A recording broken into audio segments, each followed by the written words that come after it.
But we begin this Monday afternoon with breaking news. A teenager shot in northwest Detroit close to Henry Ford High School. Neighbors watching as the scary situation unfolded. 7 Action News reporter Brett Cass is live with what we know so far. Brett.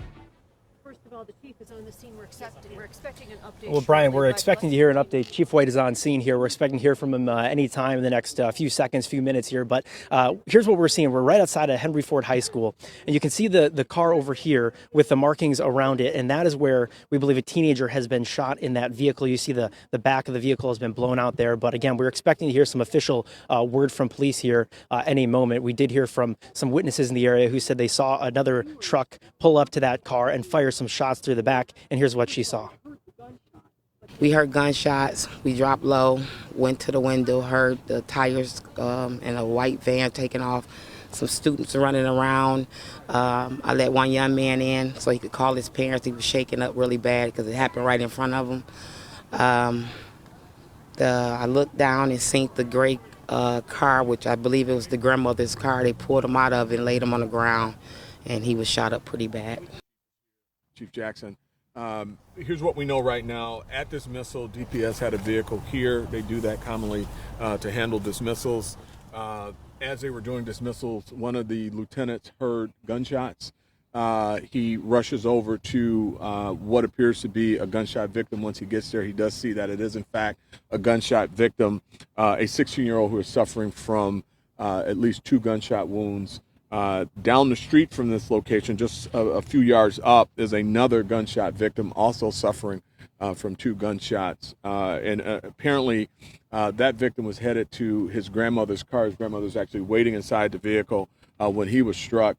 Both were conveyed to an area hospital. Thankfully, both are in temporary serious condition, so the injuries are not fatal.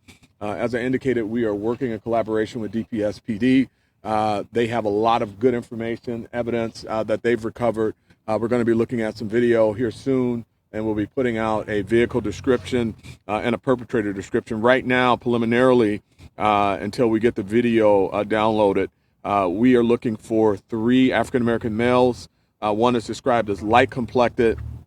At least 2 of them are wearing masks, possibly all 3 are wearing masks. They circled this area a couple of times before they did the shooting, so we're working to get some video assets from some areas around here. We believe we're going to have some good Ring doorbell video footage here pretty soon that we'll be pushing out to the media.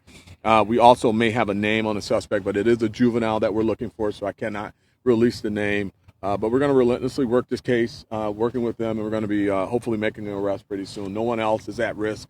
No one at the school is at risk.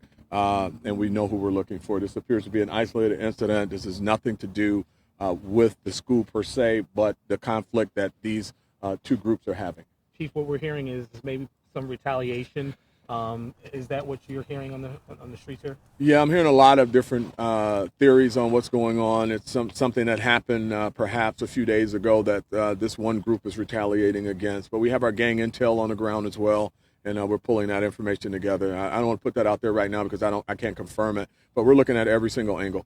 Just to clarify, these are both students of this high school? I do believe they are both students of the high school. And the shooter as well, Chief? I don't know that. Do you know how many shots were fired?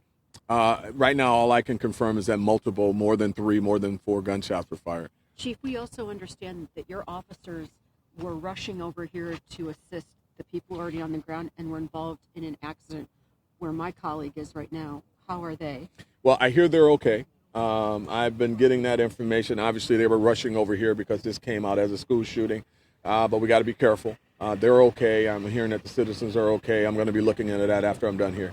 And so this other second person who was shot, they were outside of the car walking down the street and were struck by another bullet, or what exactly happened? Yeah, well, according to the DPS lieutenant who was working this area for dismissal, they were both walking to vehicles being picked up by relatives, parents, what have you, and that's when they were both shot. So no one was shot in that vehicle, right? No one was shot in the vehicle, but at the vehicle. Chief, that's all we got right now. All right, thank you. Chief, thank you. Thank you, Chief. And again, you just heard from Chief White there, some updated information on what happened here, but again, they're expecting to get that video out shortly, and we'll be on scene to follow the latest. Reporting in the west side of Detroit, I'm Brett Cass, 7 Action News.